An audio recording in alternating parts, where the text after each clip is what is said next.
گونجا کہتی ہے تم یہاں پر کیا کر رہے ہو علاؤدین؟ علاؤدین کہتا ہے مجھے وہ مل گیا جسے میں تلاش کر رہا تھا، تم نے تو تقریباً مجھے زخمی کر دیا تھا۔ گونجا کہتی ہے اگر میں نے تمہیں پہچان نہ لیا ہوتا تو اب تک تم مر چکے ہوتے۔ علاؤدین کہتا ہے تو تم مجھے مار دو گی؟ ہاں تم تو بہت ظالم ہو۔ یہ سن کر گونجا کہتی ہے تم یہاں پر کر کیا رہے ہو علاؤدین؟ علاؤدین کہتا ہے میں فرض پر ہوں، تم سنو، کیا تمہاری والدہ نے تمہیں تکلیف تو نہیں پہنچائی؟ گونجا کہتی ہے کیا تمہارا فرض ہم پر نظر رکھنا ہے؟ علاؤدین کہتا ہے اپنی والدہ کی وجہ سے تم مجھے جواب نہیں دو گے گونجا؟ گونجا کہتی ہے تمہیں حالات نظر نہیں آ رہے؟ یہ کہہ کر وہ وہاں سے جانے لگتی ہے تو علاؤدین اسے روک لیتا ہے اور کہتا ہے نظر آ رہے ہیں، لیکن مجھے یہ ناممکن نہیں لگتا۔ ان جوابات کا کیا ہوگا جو تم مجھے نہیں دے سکی؟ جب تمہاری والدہ آئی تھی تو تم رک گئی تھی۔ گونجا باہر جھانکنے کے بعد کہتی ہے اب تم یہاں سے چلے جاؤ، اگر کسی نے ہمیں ساتھ دیکھ لیا تو ہم مصیبت میں پڑ جائیں گے۔ یہ سن کر علاؤدین کہتا ہے فی الحال میں جاتا ہوں، لیکن صرف اس لیے تاکہ تمہیں تکلیف نہ پہنچے۔ یہ کہہ کر وہ وہاں سے چلا جاتا ہے اور گونجا پیچھے مسکرانے لگتی ہے، جس کے بعد وہ خفیہ جگہ دکھائی جاتی ہے جہاں پر عثمان صاحب نے شہزادی کو رکھا ہوا تھا۔ شہزادی کہتی ہے وحشیوں، تم سب اس کی قیمت ادا کرو گے۔ اسی دوران بائندر باجیان کے ساتھ وہاں پر آ جاتا ہے اور ان سے کہتا ہے شہزادی کو تیار کرو، ہم بہت جلد نکل رہے ہیں، ہم اسے اس جگہ پر لے جائیں گے جہاں کا ہم نے منصوبہ بنایا ہے۔ یہ کہہ کر بائندر وہاں سے جانے لگتا ہے تو پیچھے سے شہزادی کہتی ہے انہوں نے ہمیں ڈھونڈ لیا، ہاں، یا اس سے بھی برا کیا ہوگا، انہوں نے حملہ کر دیا ہوگا۔ اگر تم نے مجھے یہاں سے جانے نہیں دیا تو تم لوگوں کو بہت نقصان اٹھانا پڑے گا وحشیوں۔ بائندر کہتا ہے اچھا تو ہم وحشی ہیں؟ ہاں ایسا ہے شہزادی، وحشی تو بازنطینی ہے، وحشی تو منگول ہیں، جو برائی کے ساتھ حکومت کرتا ہے وحشی وہ ہیں۔ ان زمینوں پر ہماری وجہ سے نظام آیا ہے، اسلام کے ذریعے ہمارے پاس انصاف آیا اور اللہ کی مدد سے انشاءاللہ یہ ہمیشہ موجود رہے گا۔ ماریا کہتی ہے تم لوگ اس نیند سے بیدار ہو کے اور تمہیں نظر آ جائے گا کہ تم صرف برائی لائے ہو۔ اسی دوران ایک سپاہی وہاں پر آ جاتا ہے اور کہتا ہے بائندر صاحب ہم لوگ نکلنے کے لیے تیار ہیں۔ ماریا کہتی ہے آخرکار وہ مجھے تلاش کر لیں گے، تم لوگ زیادہ دیر مجھے نہیں رکھ سکتے۔ بائندر کہتا ہے انہوں نے ایک منصوبہ بنایا اور ہم نے بھی ایک منصوبہ بنایا، نہ وہ آپ کو ہم سے چھین سکیں گے اور نہ ہی یہ شادی ہو پائے گی، چلو اسے تیار کرو ہم جا رہے ہیں۔ یہ کہہ کر بائندر وہاں سے چلا جاتا ہے۔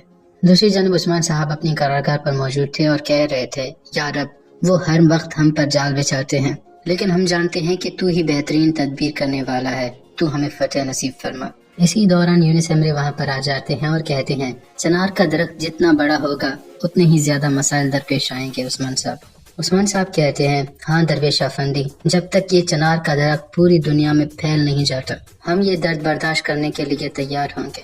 تشریف لائیں درویش افندی۔ یہ سن کر یونس امری کہتے ہیں بہت شکریہ، جب میں نے سنا کہ آپ مستقل سردار بن گئے ہیں تو میں یہاں پر آپ سے ملنے کے لیے آیا، مبارک ہو عثمان صاحب پوری امت کو۔ عثمان صاحب کہتے ہیں شکریہ، دشمن ہمیشہ ہمیں روکنے کی کوشش کرتا ہے لیکن یہاں پر ایسے لوگ بھی موجود ہیں جو ہماری مستقل سرداری سے خوش ہیں، جیتے رہیں درویش افندی۔ یہ سن کر یونس امری کہتے ہیں آپ کا وہی راستہ ہے جو رسول صلی اللہ علیہ وسلم کا راستہ ہے عثمان صاحب۔ آپ جانتے ہیں کہ رسول صلی اللہ علیہ وسلم کو روکنے کے لیے مکہ کے امیر ترین لوگوں نے ظلم کا سہارا لیا، انہوں نے رسول صلی اللہ علیہ وسلم اور ان کے ماننے والوں پر ظلم کیا تاکہ انہیں راستے سے ہٹا سکیں، لیکن وہ نہیں رکے، انہوں نے اپنی دعوت جاری رکھی۔